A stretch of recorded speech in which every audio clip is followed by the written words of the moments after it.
Bienvenidos todos. Esta es la quinta y última presentación de la serie de los derechos humanos, sobre los derechos humanos en México. Ha sido una serie muy interesante. Yo creo que las últimas tres, María Clara Costa y Berto Luján y Jorge Fernández Sosa, estarán disponibles en el sitio de web del Centro de Estudios Internacionales en forma de podcast o de webcast. Si alguien quiere bajarlo a su iPod, puede hacerlo o pasarlo a los amigos. Ha sido una serie bastante interesante. Yo creo que además de tener gente que llega directamente de México, de hablar sobre los temas de los derechos humanos, desde el punto de vista de los que son activistas, son juristas y han trabajado los temas en México. Ha sido algo muy interesante para todos nosotros. Entonces, la última presentación hoy, esta noche, será del profesor Jorge Fernández Sosa.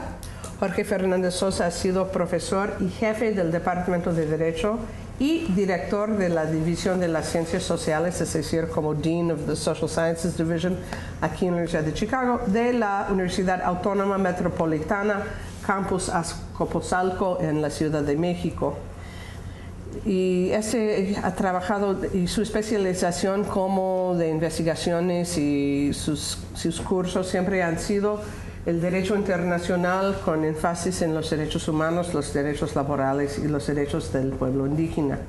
También durante toda su carrera como profesor y abogado ha sido asesor a varios grupos de indígenas en los estados de Oaxaca, Chiapas, a los Mije y otros grupos. Y entonces, cuando se estalló el conflicto en Chiapas en enero de 1994, el obispo de Chiapas, don Samuel Ruiz, fue solicitado por los zapatistas y el gobierno de México de formar una comisión de negociaciones que se llamaba la Comisión Nacional de Intermediación, CONAI por sus siglas en español.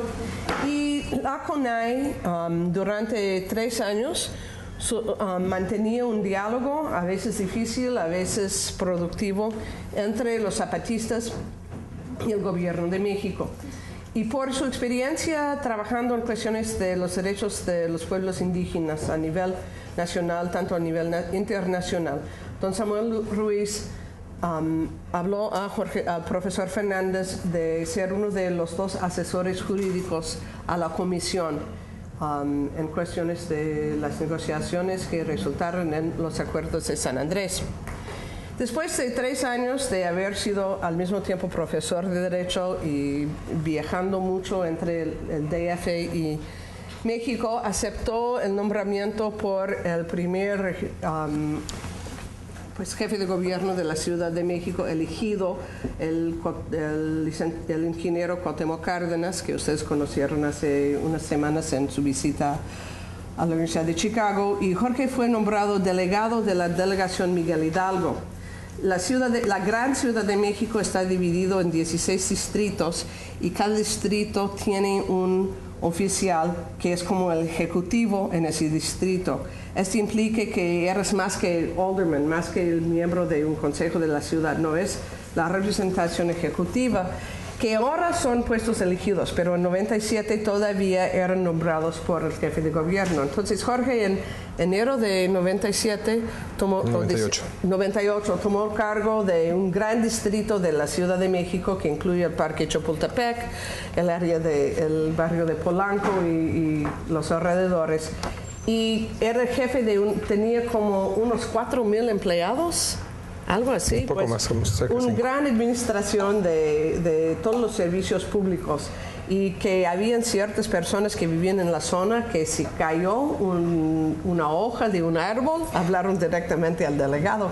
Entonces fue una experiencia muy interesante. Después el regreso a ser solo profesor de Derecho y magistrado juez en el Tribunal Administrativo del DF era como un descanso, ¿no? Después de 3 años de estar encargado de eso. Pero quisimos invitar al profesor Fernández Sosa de compartir con nosotros, dentro del marco del curso sobre los derechos humanos en México, realmente unas reflexiones sobre la experiencia de las negociaciones en Chiapas, que fue un periodo muy interesante en que toda la problemática de la historia de los pueblos indígenas en México ha sido concentrado en este lugar y en estos tiempos. Entonces, el profesor va a hablar como unos 25 minutos, media hora, y después quiere aceptar preguntas de ustedes. Ya continuamos el diálogo que tuvimos con los estudiantes del curso en la recepción antes, y los otros que están llegando ahora, bienvenidos a lo que ha sido ya un diálogo muy interesante con nuestro invitado. Muchas gracias. Bueno, pues muchas gracias por la invitación al Programa de Derechos Humanos de la Universidad de Chicago y al Centro Frederick Katz. Muchas gracias, es un gusto estar con ustedes. Antes de tocar, gracias, el tema de indígena, los derechos indígenas y particularmente cómo estuvo la negociación en Chiapas, quisiera hacer dos pequeñas referencias, dos pequeñas introducciones. Una es a partir de las exposiciones que hicieron ustedes. Aproveché estar allá en las exposiciones para tomar algunas ideas. Y algo que hubo en común en todas las exposiciones, tanto en los casos de Juárez, bueno, de las maquiladoras, era esta sensación de falta de jurisdicción, como decía la compañera en algún momento, de la falta de investigación en el caso de las muertas de Juárez, de que hacían cosas y no se llegaba a nada, de que tenían, porque ya se murió, a un egipcio ahí, quizás aprovechando que no hablaba la lengua, en fin. Y tras de todo eso está la percepción lamentablemente cierta de la corrupción en la justicia mexicana. Quiero adelantar que, como ustedes saben, estamos pasando un momento difícil, muy difícil en México, y bueno, algo que hemos tenido en diferentes épocas, que el fenómeno de la corrupción está muy a flor de piel ahora. Como ustedes lo estaban mostrando otra vez con las maquiladoras, con el caso de las muertas de Juárez. Como decimos en México, no es por curarme en salud, pero evidentemente este problema de corrupción no es un problema genético. Creo que no es genético. Es un problema que tiene raíces históricas, que ha sido funcional al sistema mexicano actual. Quiero poner nada más un ejemplo del siglo XVI. No voy a hablar de ese siglo XVI hasta ahora, nada más es un ejemplo. Hay una referencia de que cuando llegaron los españoles, ustedes sabrán, encomiendas, ¿sí? Se otorgaba a los conquistadores pueblos, sectores de indios para que los educaran y para que, a pesar de lo que dijo el Papa ahora en Brasil, para que les enseñaran la religión católica, etcétera. Entonces les daban las encomiendas, en principio por mandato de la corona, les daban las encomiendas por 2 vidas. ¿Qué quería decir eso? 2 vidas para el encomendero y para su descendencia inmediata. Terminando esa descendencia, o muriendo el segundo, ya se acababa la encomienda. Sí está claro el sistema, ¿verdad? Entonces, ¿qué hacían? Que cuando pasaban la encomienda al segundo, renunciaba a la encomienda, pero ya estaba arreglado el asunto para que se la volvieran a dar el mismo. Era tal que entonces otra vez se la daba por 2 vidas. ¿Sí se entiende la jugada? Sí. Entonces, bueno, pues es una manera de decir, no estoy violando la ley. No violaban la ley, pero le daban la vuelta. Entonces, este problema de cómo manejar la ley no es de ahora.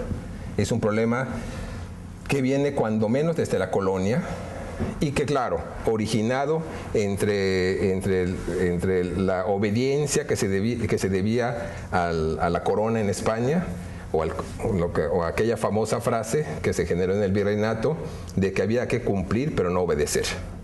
Entonces se fue generando una cultura que no ha sido igual, desde luego, en toda la historia. Ha habido momentos, quiero pensar sobre todo en la primera época del liberalismo mexicano, en que el respeto a la ley era mucho mayor, pero En los años que nos interesan, los años recientes, esa cuestión de la legalidad se ha manejado, por decirlo de alguna manera, con mucho más elasticidad, por decirlo de alguna manera, que en otros momentos. Con esta idea, quiero decir también que los derechos indígenas, como los derechos de las mujeres de Juárez, como los derechos de las mujeres de las maquiladoras, como los derechos de cualquier sector mexicano, no están aislados. O sea, muchas veces quien estudia la problemática indígena tiende a pensar que es una problemática especial que está por fuera de la problemática mexicana. Es decir, es un sector que ha quedado marginado, que está olvidado, al que la sociedad está funcionando y ese sector está fuera. Es cierto y no. Es cierto que hay marginación, pero es cierto que al sistema le es práctico, le es funcional que ese sector esté como está. Es decir, el no respeto a los derechos indígenas no es excepcional en México. El no respeto a los derechos indígenas cae lamentablemente, dentro de un no respeto general a otros derechos, derechos colectivos, derechos de las mujeres, derechos de otros sectores, por razones que vamos a comentar. Entonces, con estos dos puntos introductorios, quiero hacer también un comentario más. ¿Cuántos son los indígenas propiamente, o lo que antropológicamente, sobre todo de acuerdo con la lengua indígena que hablan, serían en México? Estaríamos hablando, según datos de 2005-2006, de aproximadamente 12 millones de personas que hablan alguna lengua indígena. Desde alguna perspectiva antropológica, lingüística, entonces esos serían los indígenas. Claro, es una frontera muy difícil de trazar, porque esa es una perspectiva, pero hay indígenas que no hablan su lengua, pero sin embargo tienen otros elementos culturales. Pertenecen a los pueblos, tienen identidad de pueblo indígena, aunque no hablen la lengua. Y hay sectores, como quiero pensar, por ejemplo, no sé si ustedes han sabido el problema de la gente de Atenco, cerca del Distrito Federal, que tuvieron problema con el aeropuerto, que algunos de ellos acaban de ser sentenciados a 67 años de cárcel, 3 de ellos, que pues, son indígenas, aunque me parece, hasta donde sé, que no hablan la lengua. Entonces, pero tomemos como referencia, no absoluta, como referencia a esos 12 millones, hacen un poquito más del 10% de la población mexicana.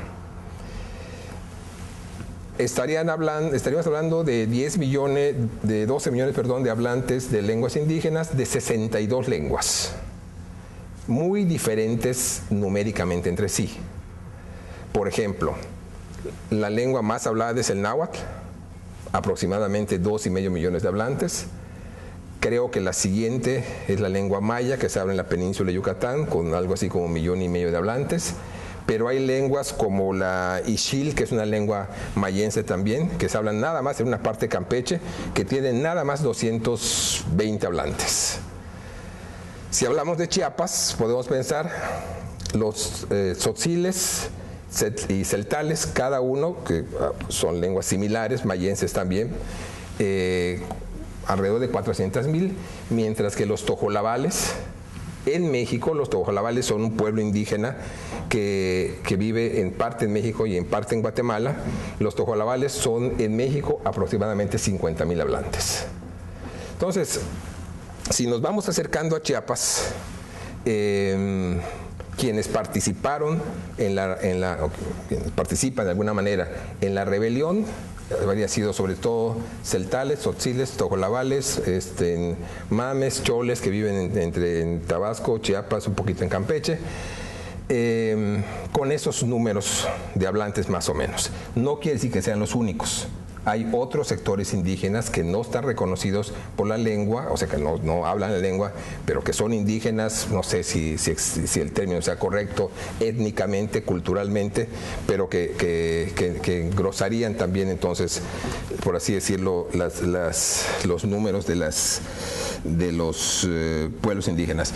Otra precisión, cuando hablo de pueblos indígenas, estoy utilizando un término legal no antropológico, derivado de un convenio firmado por México, un convenio de la Organización Internacional del Trabajo, el convenio 169, que es convenio sobre población indígena. Ustedes saben, la Organización Internacional del Trabajo, una de sus funciones es hacer convenios entre sus miembros. Es una organización tripartita, se integra con representantes del empresariado, mundial, por así decirlo, de sindicatos, de gobiernos, y entonces su función es estar vigilando, haciendo proposiciones sobre cuestiones de trabajo, y en este caso, si bien hay cosas de trabajo, se salió un poquito, amplió su campo, llegó a los pueblos indígenas y tribales, y se expidió el convenio México lo firmó en 1990, y es un convenio que plantea los derechos de los pueblos indígenas. Se entiende por pueblo indígena aquellos sectores de las poblaciones de los estados-nación que se diferencian del resto de los estados-nación por sus características culturales, por su organización distinta, a veces por su lengua. Entonces, ese convenio lo que ha hecho es decir cuáles son o cuáles deben ser, en caso de los diferentes países, los derechos de esos pueblos tribales o indígenas. Entendió también por indígenas aquellos pueblos que sobrevivieron después de las conquistas en países como los latinoamericanos. Dicho eso, entonces podemos decir, antes de entrar al tema de cómo fue la negociación en Chiapas, rapidísimamente, los derechos indígenas tendríamos que verlos desde dos perspectivas. La perspectiva de los derechos íntimamente vinculadas, claro, de los derechos individuales y la perspectiva de los derechos colectivos. En el caso de México, la perspectiva de los derechos individuales desde la independencia, sobre todo a partir de la Constitución de 1857, que fue actualmente la Constitución actual en México, se expidió en 1917, para que tengamos una idea de qué tan intocable es. Se ha modificado más de 500 veces. Entonces, ahorita vamos a ver por qué también, tiene su razón. Entonces, la Constitución anterior fue de 1857.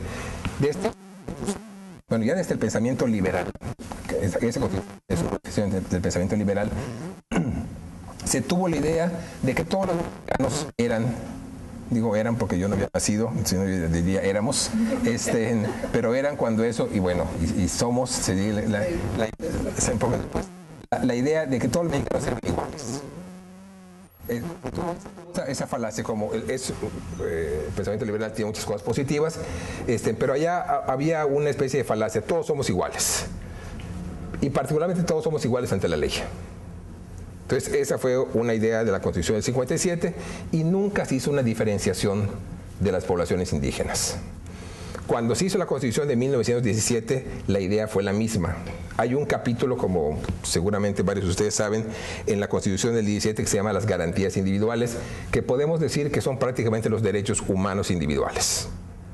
Entonces, derecho a la libre expresión, derecho al debido proceso, derecho a la legalidad, a ser juzgados de acuerdo con leyes que previamente existan y con tribunales que previamente existan, derecho de tránsito, derecho de prensa, derecho a no ser esclavo, etc. Entonces, esos derechos individuales también están planteados como derechos para todos. Sin embargo, algo que pasa en muchísimos países, pero que en México se ha marcado también muy fuerte: los derechos individuales están condicionados por la posición política y económica de cada quien. Entonces, hay un dicho de que todos somos iguales, pero unos somos más iguales que otros. Entonces, dependiendo del nivel de la ubicación política y social, es el acceso a la justicia, el acceso a la ley, la forma en que le es aplicado la ley, y el acceso a los derechos humanos, que en el caso de la Constitución mexicana son las garantías individuales. Esta es una historia que ha continuado. Los cambios que ha habido después de la rebelión en Chiapas, prácticamente, porque desde antes, pero se han marcado después de la rebelión en Chiapas, en lo que han incidido es en que en el papel, ni en algunos casos en la realidad, pero en muchos otros no en la realidad, los indígenas tengan derecho a ser juzgados de acuerdo a su cultura. No sé si me estoy explicando. Fundamentalmente, a que a la hora en que sean juzgados tengan acceso a un traductor. Porque antes, hace un rato Susan se refería a lo difícil que es homologar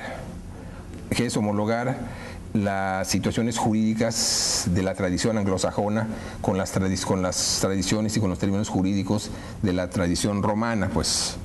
Estaban hablando del Ministerio Público y hubo que hacer un esfuerzo para saber a qué equivalía el Ministerio Público mexicano, a qué equivaldría en el caso de Estados Unidos. Bueno, pues algo peor, por falta de comunicación, es lo que ocurre entre las tradiciones culturales de los indígenas y la traducción y la tradición de lo que se llama el derecho positivo mexicano.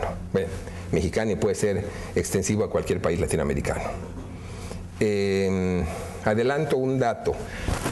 Hace unos días se publicó en un periódico que en Oaxaca, que es un estado con una alta por más del 50% de la población indígena en los términos más estrictos, en Oaxaca solamente el 16% de los indígenas juzgados tienen acceso a un traductor.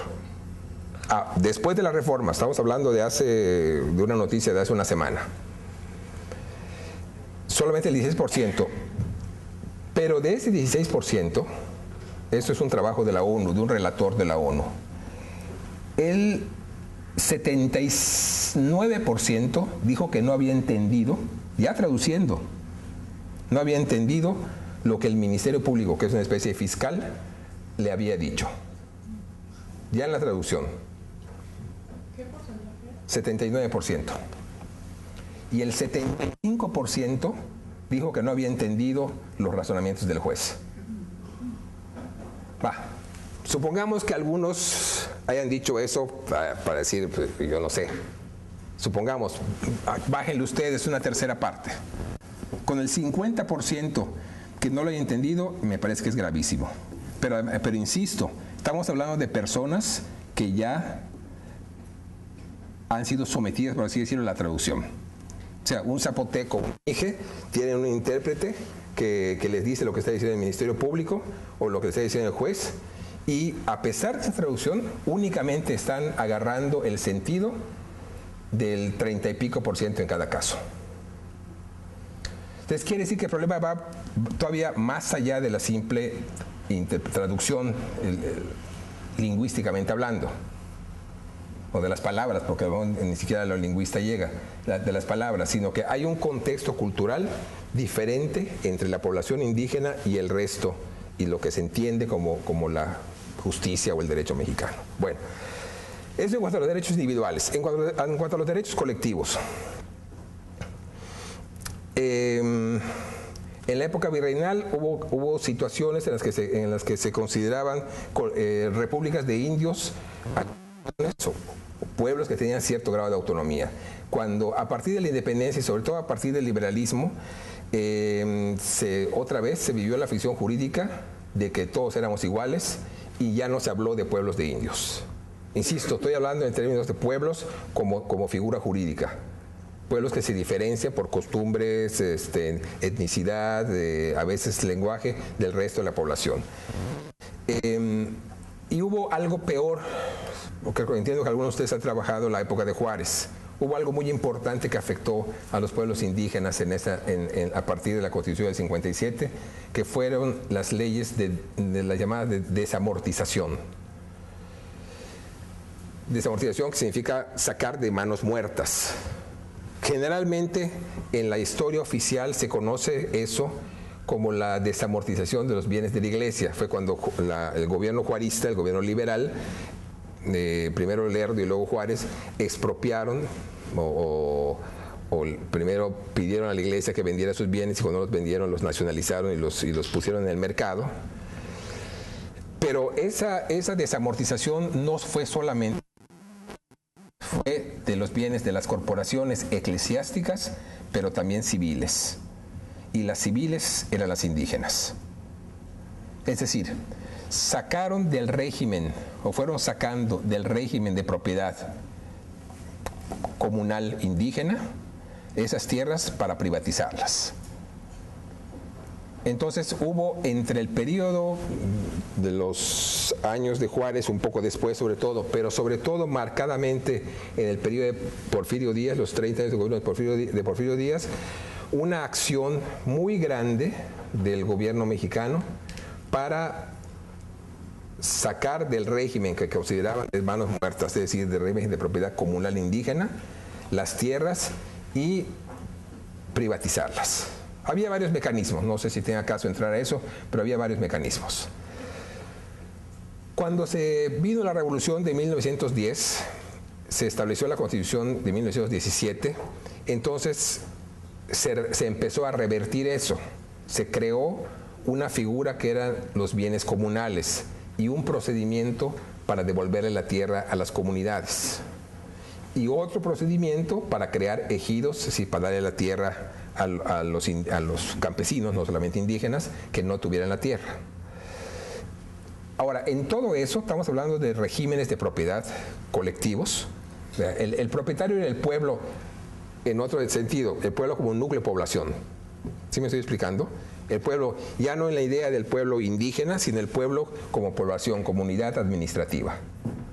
Entonces, ese era el propietario. No sé, el pueblo de Maxcanú o el pueblo de Sinacantepec o cualquier pueblo, ese pueblo era propietario de las tierras, no eran los individuos. Entonces, eso se fortaleció, digamos, los primeros años de la Revolución, pero ojo, aunque se hablaba de propiedad comunal, no se hablaba de propiedad indígena. O sea, estamos hablando de regímenes, de formas de propiedad, que si bien en muchos casos eran de indígenas, ni en la Constitución ni en las leyes estaban reconocidas como formas de propiedad indígenas. Esto siguió así, como ya hemos dicho, en 1990 el gobierno mexicano firmó el convenio 169 de la Organización Internacional del Trabajo, de la OIT, sobre los derechos de los pueblos tribales y de las poblaciones indígenas y tribales. Hasta entonces no había habido ningún cambio en la Constitución. En 1900 se hizo una introducción a la Constitución para decir que la población de México tenía su origen en un factor pluricultural. O sea, que originalmente venía de sus antiguas poblaciones indígenas. Fue el primer reconocimiento constitucional. Porque una característica también del sistema mexicano por revolucionario es que hacía planteamientos muy avanzados hacia afuera del país, pero era mucho más cerrado hacia adentro. Por eso es que firma el convenio 169, entonces los que lo ven dicen, pues qué avanzados son los mexicanos, pero adentro no solamente no avanza, sino que empieza a restringir la propiedad, aunque no se llamaba así, lo que era propiedad indígena. Entonces, cuando viene, y ahora entramos al centro del punto, cuando viene el levantamiento de Chiapas, del EZLN, el Ejército Zapatista de Liberación Nacional, en 1994, quienes estaban en San Cristóbal se acordarán, el 1 de enero del 94, empezando el año, el planteamiento fue, desde luego, otro. Recordemos que es muy importante. El levantamiento fue, o quienes integran todavía el Ejército Zapatista de Liberación Nacional eran principalmente indígenas, pero el planteamiento original del Ejército Zapatista no solamente estaba referido a la población indígena. Eso es muy importante, lo podemos revisar.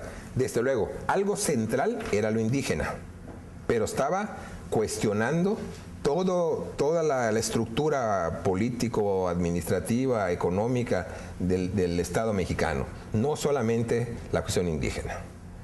Es muy importante porque lamentablemente con el paso de los años y por una labor inteligente del gobierno mexicano se ha acotado el planteamiento del EZ a la cuestión indígena.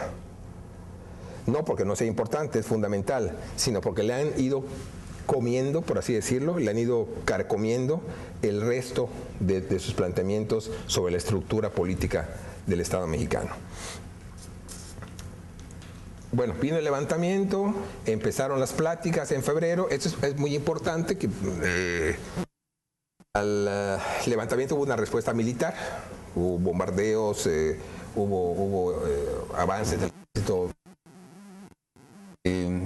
pero hubo una reacción muy fuerte de la población civil, digamos. Entonces el gobierno planteó, dejó en ese momento de atacar, empezar la negociación. Una negociación que empezó en febrero de 94, que fue avanzando, se suspendió en marzo de ese año por el asesinato del entonces candidato del partido entonces predominante a nivel de la República.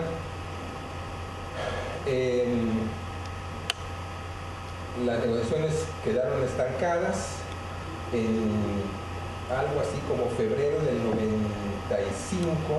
Hubo un intento mexicano para intentar capturar a los zapatistas, hubo un encuentro, hubo una nueva reacción de la población mexicana, sobre todo en el Distrito Federal, y volvieron a darse las negociaciones que se retomaron entre marzo y abril del 95. Básicamente las negociaciones fue un marco bastante complicado, lo podemos refirieron a... Se llamaron mesas que tenían que ver, una de ellas que eran mesas tema, digamos, uno de ellas eran derechos y cultura indígena. Entonces, en las negociaciones ya era muy clara la intención gubernamental de ir acotando el diálogo a la cuestión indígena. O sea, para el gobierno mexicano el levantamiento tenía varios problemas. Uno de esos problemas era que sentarse a negociar con una organización político-militar era muy grave para el Estado mexicano. Y peor, entonces ya lo veían, peor que fuera a haber acuerdos a partir de esta negociación. Era dificilísimo para el gobierno aceptar eso. Pero bueno, la reacción nacional que hubo, entonces lo fue aceptando. Pero desde entonces empezó a trabajar el gobierno para que, si bien era necesario ir negociando, la negociación se fuera acotando a la cuestión indígena. Entonces, por eso las mesas fueron derechos y cultura indígena, justicia, tantísima, democracia.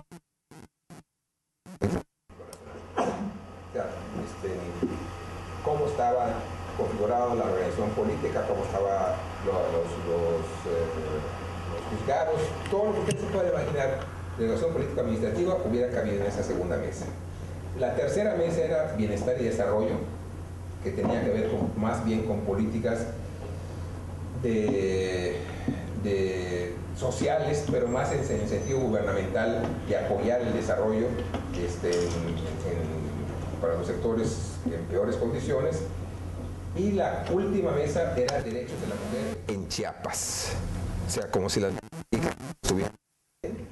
O sea, acotaron derechos de la mujer en Chiapas. O sea, al fijar esos temas, la intención clara del gobierno era, insisto, acotar, limitar lo más que se pudiera. Entonces, por eso se puso como, vaya, mesa 1, la de cultura indígena, por eso se acotó a la mesa 4 a derechos de la... Y como todavía estaba muy bien el levantamiento, como todavía muy fuerte la presencia de la reacción, entonces la negociación avanzó en la mesa 1 entre septiembre del 95 y febrero del 96, cuando fueron firmados algo que al menos algunos de ustedes ya conocen, los acuerdos de San Andrés. ¿Qué eran los acuerdos de San Andrés?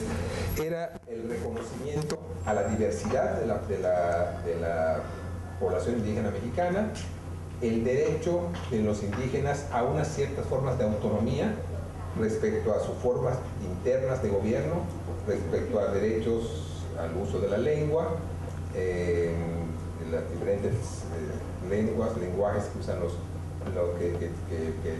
que existen en México, acceso a medios de comunicación, acceso y derecho a la tierra, y se hablaba de algo que menciona el convenio 169, tierra, y se extendía un poquito más allá a la idea de territorio. No sé si veamos toda la diferencia entre tierra y territorio. La idea es, la tierra normalmente se entiende como lo que se trabaja superficialmente, digo superficialmente, estrictamente, pues para producir, pero la idea de territorio es bastante más profunda porque tiene que ver en alguna medida con el subsuelo, pero en otra medida también con la situación. Vaya, si diciendo de alguna manera, la tierra, el sentido de tierra estaría más relacionado con la cuestión agrícola, a veces agraria, mientras que el sentido de territorio estaría más relacionado con la cuestión no solamente agrícola, sino cultural, a veces hasta religiosa, y en fin, y a la relación del pueblo con la tierra como hábitat. Quizás ese es el término, como hábitat en sentido más amplio y no solamente como elemento de producción. En los acuerdos de San Andrés se estableció la obligatoriedad de que se promovieran reformas constitucionales, es decir, a la Constitución para ampliar los derechos indígenas, lo que ya estaba en 1969 y lo que ya estaba el propio Acuerdo de San Andrés, gubernamental administrativo para propiciar las cuestiones educativas, de vivienda, etcétera, mediante inversión gubernamental a los pueblos indígenas. Alrededor de noviembre de 1896, la Comisión de Concordia y Pacificación, integrada por diputados y senadores, no negoció, pero sí propuesta de reforma constitucional. El EZ, con ciertas reservas, estuvo de acuerdo. Esa propuesta la presentaron los diputados y senadores, el grupo que iba a Chiapas, la Comisión de Concordia y Pacificación, al entonces presidente de la República, y hubo cambios en la redacción. Eso es muy importante porque esos cambios, a mí me parece que en algunos casos fueron importantes, en otros casos quizás no tanto. Esos cambios fueron los que dieron al traste con la institución posterior. Estamos hablando de finales del 96, se hicieron los cambios, no se presentó nunca la reforma al Congreso, y fue hasta con el siguiente periodo presidencial, con el presidente de un partido distinto, con el presidente Fox, del Partido de Acción Nacional, que en el año 2000 se presentaron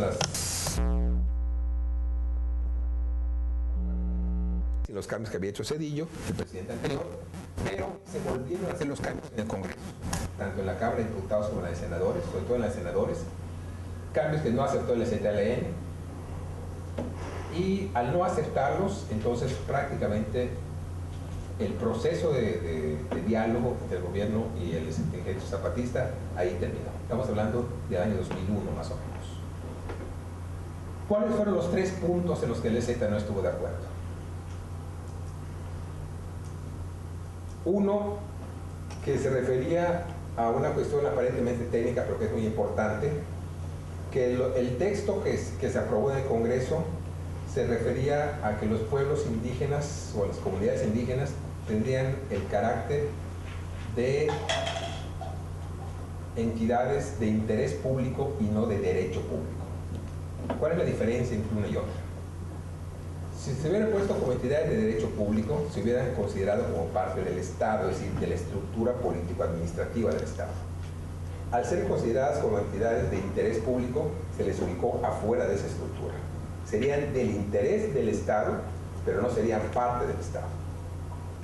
Este es un detalle que parece técnico, pero que es muy importante. El otro asunto fue en el que, bueno, en la tradición legal mexicana, como en todas en general, la Constitución es la ley máxima pero los derechos que se ponen en la Constitución se deben reglamentar después. Ahorita vamos a ver la importancia de eso. Se debe reglamentar después. Es decir, si se pone el derecho de los pueblos indios al acceso a la tierra, entonces debe haber leyes en las que se diga cómo mantener acceso a la tierra. Si se pone el derecho de los pueblos indios a tener acceso a los medios de comunicación, se debe decir en algunas leyes cómo se va a hacer. Entonces, el planteamiento del proyecto original era que hubiera, después de la Constitución, una ley federal, que se viviera para todo el país sobre esos derechos indígenas. Pero en el proyecto nuevo, es decir, que se aprobó finalmente, lo que se aprobó fue que en cada estado de la República se hiciera una ley sobre eso. Es decir, esto significó que se dejó a la voluntad de los diferentes estados legislar sobre los derechos indígenas. ¿Sí vemos la diferencia? Sí, en lugar de hacer una ley general, entonces digo, pues que cada estado haga lo que considere. Y claro, así es. Entonces en cada estado se dejó a la coyuntura estatal, y como ha ido pasando después, a la hora en que en cada estado se hacen en las constituciones o en las leyes especiales se ponen los derechos indígenas, ya son derechos muy generales, que la verdad en la práctica sirven para muy poco. Y el tercer asunto, un poco más discutible, fue que el EZ consideró que no se establecía claramente el derecho de las comunidades y pueblos indígenas a tener acceso de manera colectiva a la tierra. Digo que es discutible porque si se trata de un pueblo o de una comunidad, se podría entender que su acceso a la tierra es colectivo. De hecho, así era la propiedad, que hasta ahora es medio vigente, la ejidal y la comunal. Por eso decía yo hace un rato, el propietario es el pueblo, no es cada individuo. Pero como no quedó expresado así, el EZ consideró que tampoco ahí había estado bien, y bueno, con esos cambios, el EZ y organizaciones que le son afines consideraron que no se habían respetado los acuerdos de San Andrés, y prácticamente ahí concluyó el diálogo. Entonces, después, lo que ha ocurrido es que, bueno, se hizo la reforma constitucional, con conformidad del EZ, y en cada estado, no en todos, hay leyes particulares sobre esto, hasta donde recuerdo, en Oaxaca, sobre cuestiones indígenas. Oaxaca, Veracruz, Chihuahua, Chiapas, Guerrero. Hay lugares que tienen gran población indígena, como Yucatán, donde todavía no hay ley indígena. No sé si en Jalisco también haya ley indígena, creo que sí. Pero en fin, la característica ha sido que se han hecho leyes indígenas de manera muy, muy general. Muy, muy general. ¿Qué se planteó en la Constitución y que se ha ido repitiendo, aunque bajándole importancia en las leyes locales?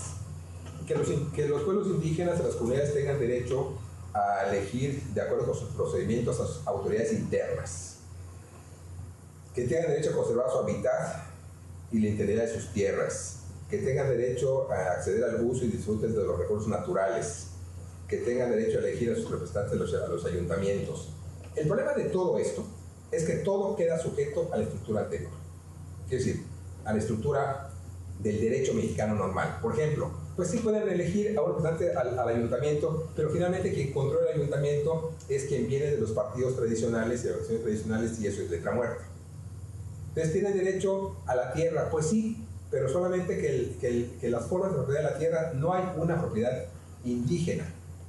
Hay una propiedad comunal y hay una propiedad ejidal, que están siendo privatizadas.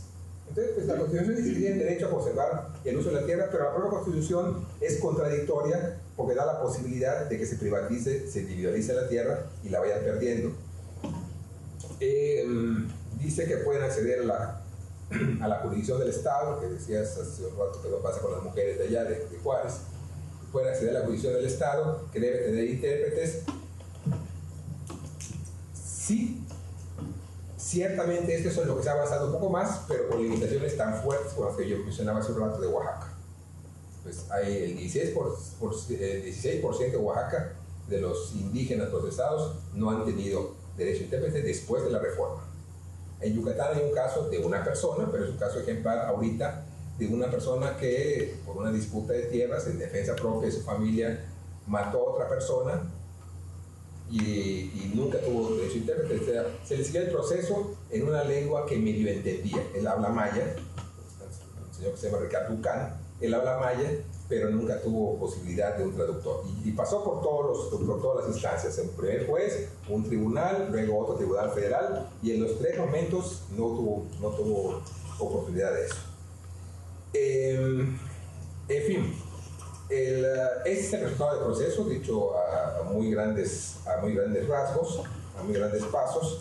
Hay cosas que se ven todos los días. Por ejemplo, hace aproximadamente un mes hubo una declaración de una diputada de la federal de la Secretaría de la Comisión de Reforma Agraria de la Cámara de Diputados, que dijo que hay alrededor de 8,000 indígenas en el país que no han tenido acceso a traductores y por tanto que han estado en un estado, como dicen los abogados, en un estado de indefensión sin poder defenderse. Están casos como el de ese señor Ricardo Ucán en Yucatán. Hay un caso anecdótico, puede ser hasta simpático, pero que también ejemplifica de una niña indígena ñañú, que son los otomíes, que viven en el Estado de México y en Hidalgo, que sus papás la quisieron asentar con un nombre indígena. Un nombre muy bonito, por cierto, traducido, es Flor de Luna. Donizana es el nombre en ñañú. Y entonces en el registro civil le dijeron que no la podían aceptar porque la computadora no registraba los caracteres. O sea, entonces la computadora habla español nada más, le dijeron entonces no te podemos registrar. Entonces parece mentira, pero tiene una batalla de semanas y de semanas, se publicó en los periódicos, al final no sé qué le hicieron a la computadora, que ya puede escribir en ñañú, entonces ya le van a poner a la niña su nombre indígena. Hay otro tipo de datos que nos indican que las cosas en la práctica cambian muy poco. En general en México, algo así como un 47% de los habitantes para 2005 estaba en la línea, por debajo de la línea de la pobreza, es decir, percibiendo menos de 1,586 pesos, equivalente a poco más de $100 mensuales, 46% de la población nacional, pero en las comunidades indígenas el porcentaje de gente que está en esa situación es de un 61.8%.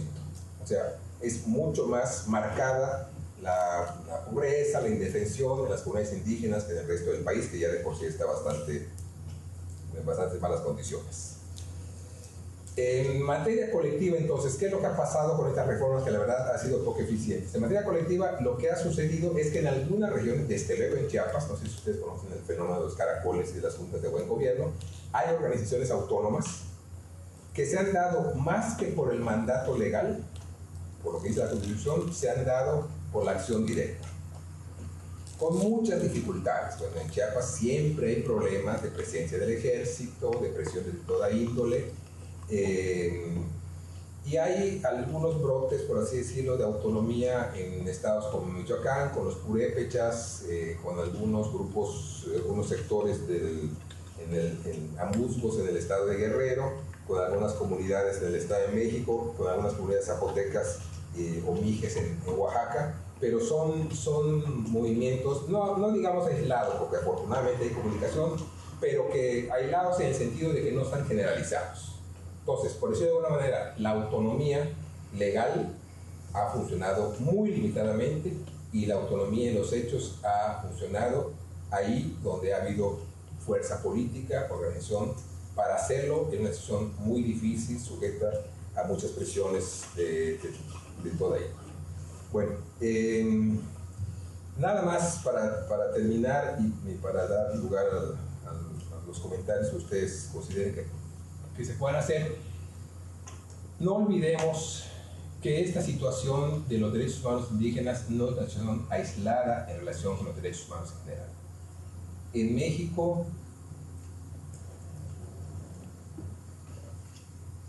el poco respeto a la ley se marca sobre todo en cuestiones laborales, particularmente colectivas, agrarias en lo que se refiere a tenencia de la tierra, indígenas, en todo esto en materia colectiva. Y en materia individual se marca particularmente con los sectores más pobres de la población.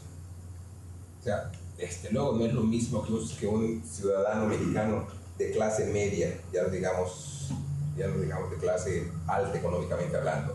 No es lo mismo que llegue a un juzgado un ciudadano de clase media a que llegue a un juzgado una persona que está en la pobreza. El trato es distinto, las posibilidades son diferentes, hablando en materia individual. Y en materia colectiva ya vimos que las limitaciones son para grupos de trabajadores, para grupos agrarios y para grupos indígenas. Esto no quiere decir luego que nunca se aplique la ley en México, pues estaríamos absolutamente en la ley de la selva. No, sí se aplica.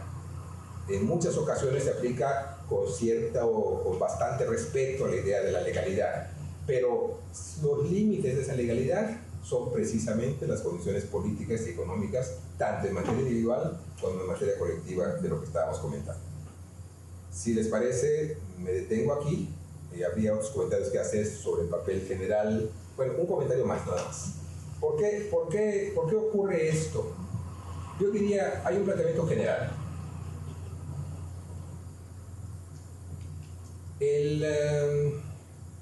Lo que voy a llamar la estructura legal mexicana, el sistema legal,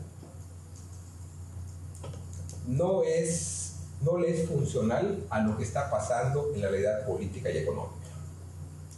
Por eso hay una especie de desarticulación entre lo que dice la ley en muchos casos y lo que ocurre en la práctica política, económica y social.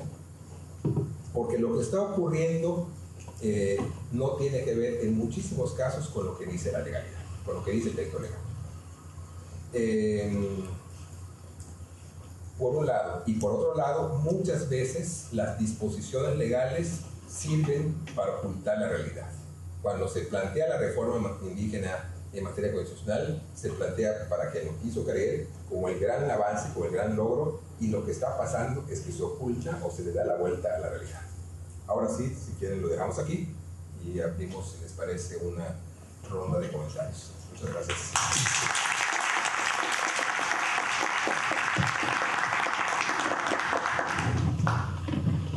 ¿Comentarios, preguntas?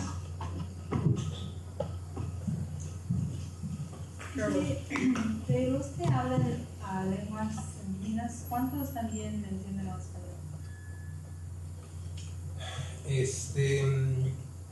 No tengo el dato de los monolingües. Alguna vez dieron un dato de que algo así como un 50 y pico % de los hablantes de lenguas indígenas, no miento, abajo del 50% eran monolingües, o sea, no entendían la lengua del español. Lo que pasa es que allá hay un rango también de gente que habla lengua indígena, que entiende el español para la vida cotidiana, pero que no lo entiende para una práctica legal, por ejemplo. No porque tengan que ser abogados, sino que no entienden lo que le están planteando cuando se sale de su esquema cultural. Más o menos por ahí va. ¿Otra pregunta? Si nos pudiera comentar cómo funcionaban las mesas de negociación, por ejemplo, en la que usted participó, quiénes eran los que representaban a los indígenas y si había alguna limitación precisamente por la disparidad en educación y todo esto, o sea, ¿qué pedían ellos y si esto tenía algún sentido, cómo se negoció? Y además me comentaste una vez una anécdota de qué tan lejos Chiapas de lo que es México en la cuestión de un niño rico que está cortado en un picnic, ¿tú recuerdas? Entonces las distancias que existían en la sociedad, ¿cómo impactaron a las negociaciones? Sí, yo creo que, bueno, es cierto lo que dice Susan, las compañeras que han vivido en Chiapas seguramente se acordarán, particularmente en lugares como San Cristóbal, la tradición de desprecio, digamos, de racismo con los indígenas es muy fuerte. Los coletos, así dicen originarios de a los originarios y a la clase alta de San Cristóbal, son particularmente despectivos de los indios.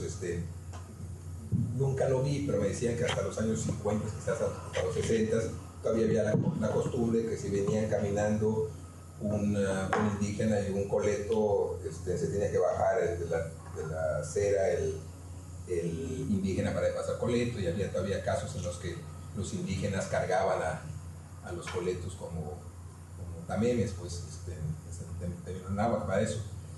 Pero la negociación de alguna manera se superó porque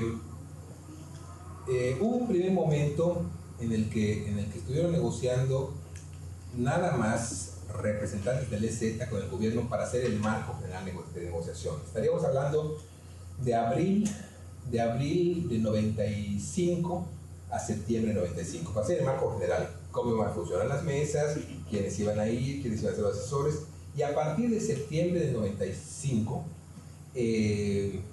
ya hubo una enorme afluencia de asesores del EZ, nombrados por el propio EZ.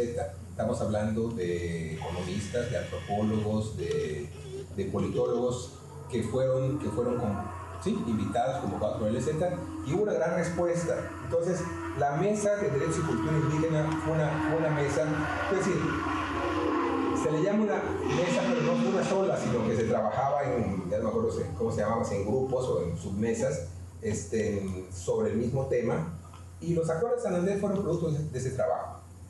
Esto es muy importante porque el EZ tuvo la enorme capacidad de convocar a mucha gente que ni siquiera sabía de la existencia del EZ, pero que ya sobre la marcha pues acudieron a la convocatoria.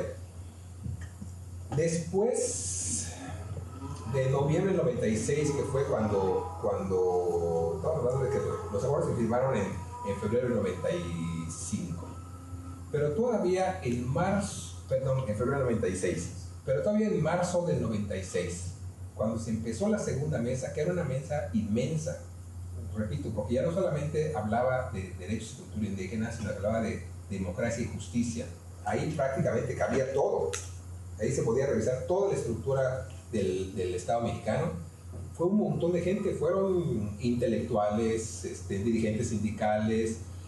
Realmente era impresionante la convocatoria que tuvo el EZ hacia Chiapas, o sea, llamando a Chiapas a la gente, pequeños empresarios inclusive.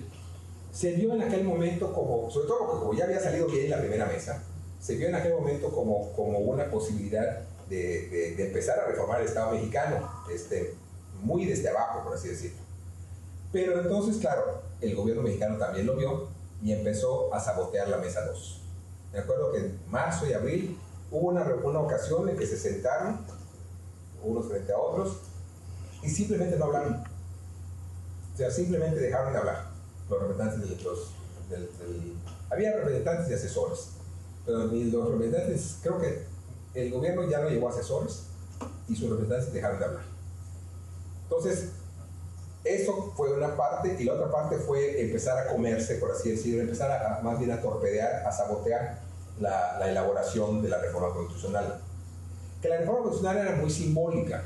Yo creo que de todas maneras, aunque se hubiera hecho como quería el EZ, o más bien como quedó para la Copa, de todas maneras, si no había la fuerza para impulsarla, iba a quedar en letra muerta. Pero era un símbolo muy fuerte cómo iba a quedar la reforma.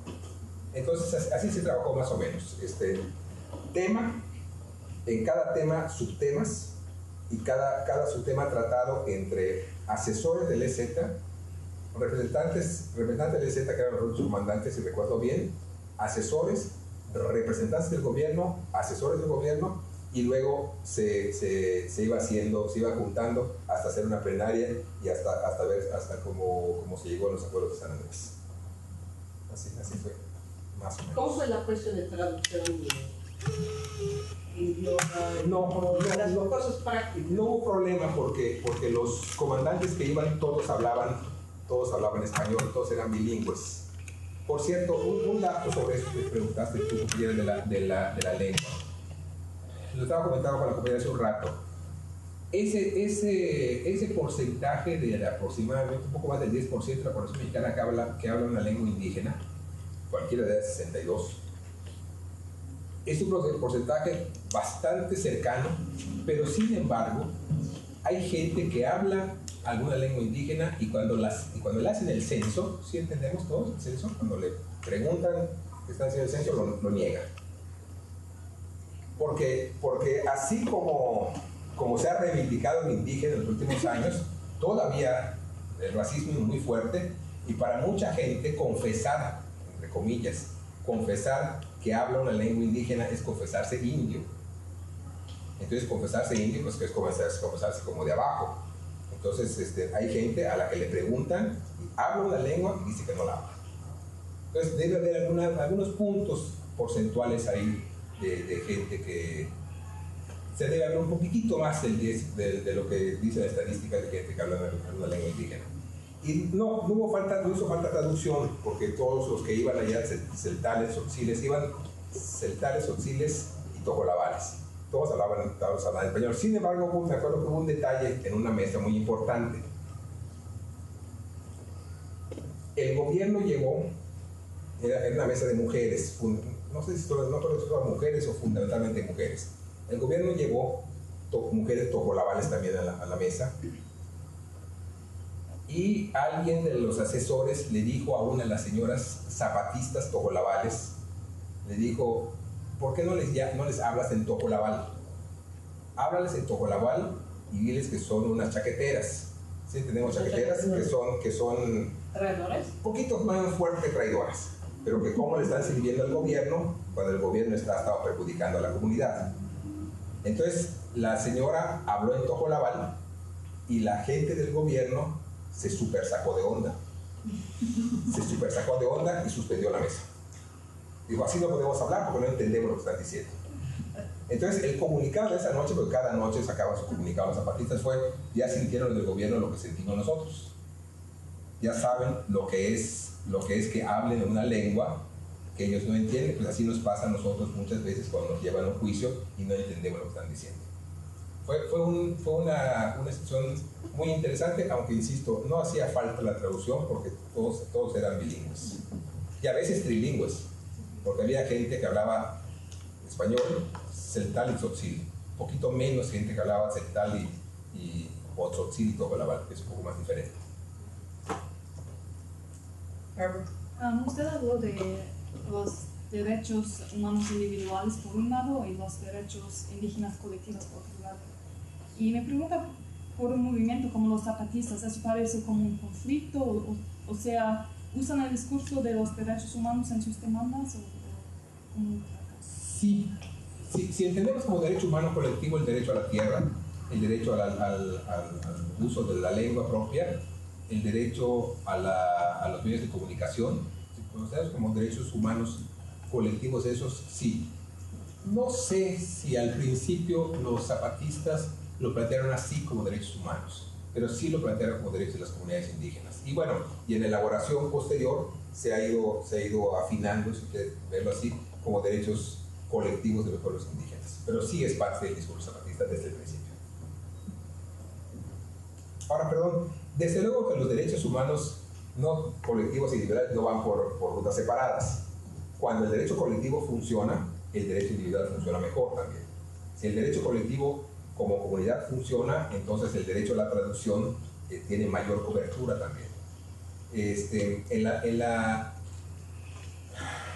la ley indígena de Oaxaca, por ejemplo, se dice que las comunidades o los dirigentes de las comunidades tienen intervención, pero nada más como opinión para cierto tipo de juicios que cuestan, no me acuerdo cuánto, pero que cuestan poco o que significan menos de 2 años de cárcel. O sea, no es que puedan juzgar ellos a su propia gente, sino lo que dicen es pueden intervenir en el juicio, siempre y cuando el castigo pueda ser de menos de 2 años o pueda costar menos de no sé cuánto. Esas son las limitaciones que están poniendo. ¿Y abogados indígenas? Abogados indígenas sí, desde antes del levantamiento, pero desde el levantamiento ha habido algunos abogados que se han destacado. Adelfo Región es uno, López Bárcenas es otro. Son desde luego personas admirables porque porque parte de la lógica del sistema es comerse a la gente que va destacando. Entonces, un abogado indígena que asuma la defensa de su pueblo, pues la orientación del gubernamental es a cooptarlo, a jalarlo. Pero afortunadamente hay un grupo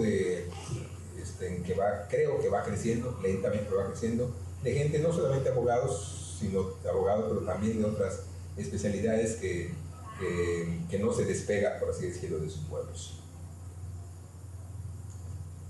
¿Más preguntas, comentarios? Si no, cerramos el programa y... ¿Manuel, sí? Okay. ¿Podría hablar un poco más de la autonomía y qué plantearían el ZLN con esa autonomía que están pidiendo del gobierno? Sí, la autonomía que se ha planteado es... Bueno, algo que se discutió mucho fue que en el sistema político administrativo mexicano hay 3 niveles de gobierno. Parecido al de aquí, ¿no? Federal, estatal, como el de aquí, de los estados de la República, y municipal, que aquí se llama como los condados más o menos. O ciudades. O condados o ciudades. Entonces, cada uno de esos sistemas tiene sus facultades. Por ejemplo, la defensa nacional no le toca a ningún estado, sino le toca a todo el país, pero a cada estado le toca, a cada estado le toca cierto tipo de inversiones, le toca cierto tipo de seguridad pública, y al municipio, por ejemplo, le toca recoger la basura, el alumbrado, la limpieza de las calles, etc. Entonces, hubo una tendencia de un sector, no solamente del EZ, sino de un sector también de otras organizaciones indígenas, de que se creara un cuarto nivel de gobierno. Un cuarto nivel de gobierno, de manera tal que por fuera de lo federal, de lo estatal y de lo municipal hubiera un gobierno indígena. Esto era muy complicado para el gobierno, o sea, era prácticamente inaceptable, tan inaceptable que no lo aceptó. Entonces, quitando eso, a lo que el EZ y otras organizaciones plantean es que las comunidades indígenas, otra vez, como pueblos, tengan injerencia en los municipios, como comunidades, como regidurías, hay varios términos que se usan como comisarías, tengan intervención en los municipios para tener acceso a cultura indígena, a promover la lengua indígena y a tener acceso a los medios de comunicación. Ahora, la verdad es que no quedó bien especificado. En parte porque se perdió la reforma constitucional, pero no quedó bien especificado. Y hay una cosa muy importante, que bueno que la mencionas, una cosa muy importante que quedó bailando desde la propuesta de noviembre del 96, que fue el acceso de los indígenas a los recursos naturales. Sobre esto podríamos hablar mucho rato más, pero aquí lo importante es la posición más radical, lo que me parece la más correcta, sería que ahí donde haya comunidades indígenas, los indígenas tengan derecho a los recursos naturales, no solamente a la tierra, sino a los recursos naturales como los minerales, por ejemplo. Al subsuelo. En la Constitución mexicana, así rapidísimo, hay 3 tipos de recursos. 1, recursos que son nacionales y que nada más pueden ser explotados por el Estado, como el petróleo, como la electricidad, como la energía nuclear. Otro tipo de recursos, como un buen número de minerales que son del Estado, dice la nación, pero la nación está por el Estado, pero que pueden ser concesionados. Es decir, se le puede dar a una empresa para que le explote el mineral durante 20, 40 o creo que hasta 90 años. Entonces, la idea hubiera sido que esos recursos que el Estado puede concesionar, ahí donde están las comunidades indígenas, nada más se las pudiera concesionar a los indígenas. Pero eso no pasó. Digamos, eso fue lo que más avanzó el EZ en las negociaciones, pero como eso no se escribió, se quedó al aire. Eso hubiera permitido una forma muy interesante, porque hubiera permitido que hubiera una propiedad nacional del petróleo, por ejemplo, que nada más podía ser explotada por el Estado, aunque últimamente está echada para abajo, pero que hubiera habido que la propiedad de los minerales nada más hubiera podido ser concesionada a los indígenas.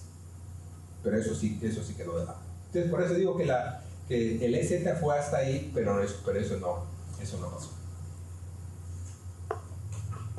Si no tenemos otra pregunta, comentario, entonces quisiéramos agradecer la